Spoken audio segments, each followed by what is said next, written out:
What's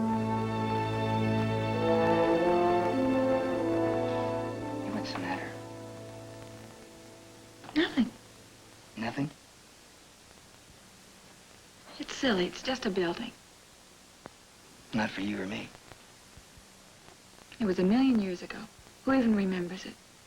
Rita. Last time I was here.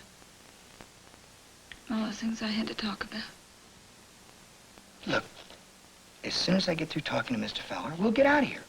We'll whip by the house, grab Dad's old fishing rod, and take off for the timber country, okay? Well, Norm. Come on, we've been talking about it all summer. Let's just do it. What if Mr. Fowler says no? What if he needs you to testify at the hearing tomorrow? There's still this weekend. Come on, don't be a pessimist. He can put me on the stand last. I'm not the star witness, you know. And we'll have 4 whole days, all to ourselves. And let all those people that are interested in jealousy and hate, let them have it. We'll just lie around, feed the blue jays, and take in the mountain air. You know, it would be good to get away. Yeah. And you were the one that said you've never seen a real bear up close. Mm-hmm. Well, first, he gives a hug. Norm? A big bear hug. And, hi, Mr. Fowler. Norman. Mrs. Harrington. Can I talk to you for a few minutes? Sure, Norman. Come on in my office. Would you like to come along, too? Oh, no, thank you. I'll just wait out here. I'll be right back. Okay.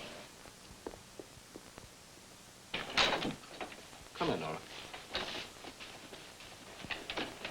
Certainly nice to see your wife looking so well. I didn't think it mattered to you. Norman, my job is to be objective, not a sadist. What can I do for you? Well, I was wondering if you wanted to brief me. Brief?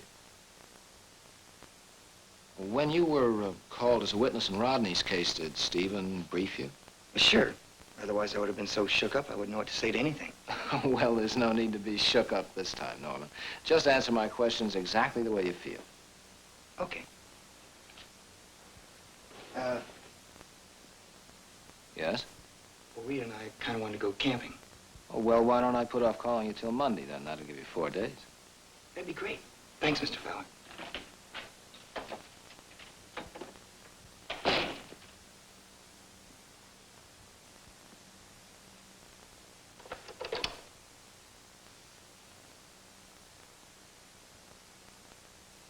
Just type this up as a memo and add it to my file on Norman Harrington. Direct examination of Norman Harrington should include a line of questioning which would allow the witness to talk as freely as possible. Try to exploit his directness, his likableness. Do not press for angry responses.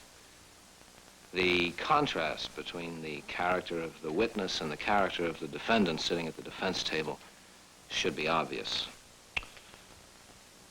That's all. End of memo.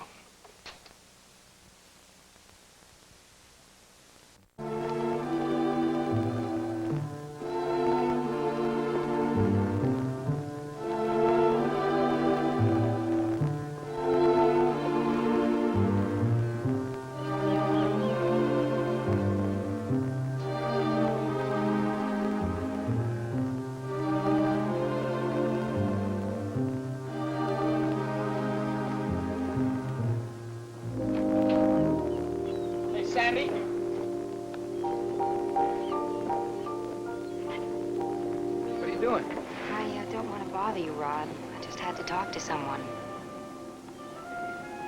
Okay, let's go inside.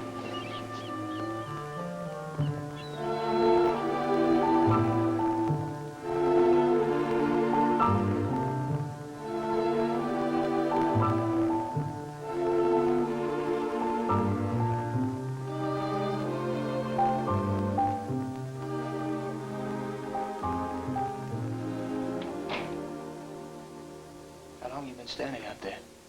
Not long. I didn't want to come barging in. I know I've been a terrible pest.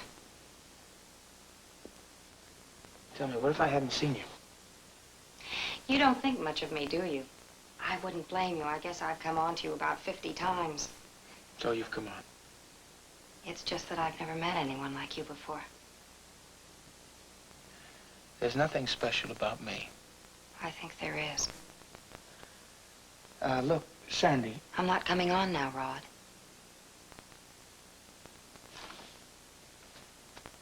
You're here. I've been thinking. I'm allowed to think, right? Yes, it's a free country. So let me think. Out loud? Out loud. About, Lee and you. Yeah, well, you better not think too loudly, Why not? because I don't want to get involved. With me? I guess you've been doing some thinking too, haven't you? No, I'm a little too busy to think. Rod, we both know I've been around. I just want you to understand that I did try and be a wife to Lee. I'll buy that. Now, may I get back to work? I'd like to talk. Why? I don't want you to think I'm cheap. Don't set me up, Sandy. I'm in a trap. I can't get out. Married to Lee? That's part of it. Like you, I've got to crawl inside to talk to you. All right. All right. What is it? I just want you to know that I loved Lee. I still could, maybe, if he'd let me, if he knew how. Hey, I still don't see. How this involves you? Why do you think Lee blew up? Because of Ann Howard. And you. You were everything Lee would like to be. And everything I would like Lee to be. You know that. He's in jail. I just want to talk. I don't know what to do. About Lee? I can't quit on him now, can I? Sandy, don't try to use me as a sounding board. I don't exactly feel neutral about him, you know. Or me? Talk to Chris. That's too late. He's already made a decision. He's going to testify against Lee. You're kidding. He got his subpoena from Mr. Fowler. Rod, I'm not really saying what I want to. No, I think you said it. You know, it doesn't matter what I think about him. He's your husband. Now, if you think you can make it, go. But don't try to use me as a club to beat him with. Is that how you see it? That's the way I have to see it. Sandy, he's in the same spot I was in. Now, that doesn't mean I don't think he should be there.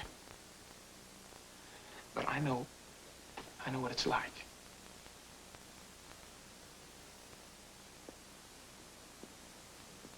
So you, wouldn't do anything behind his back?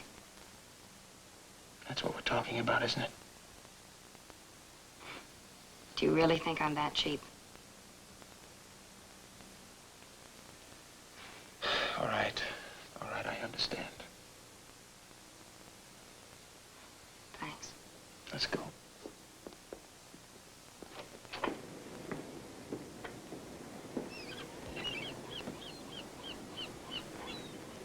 Do you remember that evening you went sailing and I was on the wharf? You did look back at me, didn't you? Yes, Sandy, I look back. What red-blooded American wouldn't?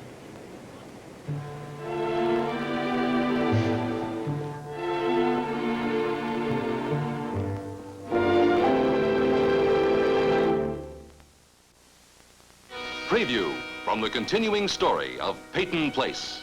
It was an old log cabin. Right over there. Nobody knew about it. Guard! I'm gonna make your lover boy pay for this, and not with a crummy check. You tell Rodney I'm gonna kill him.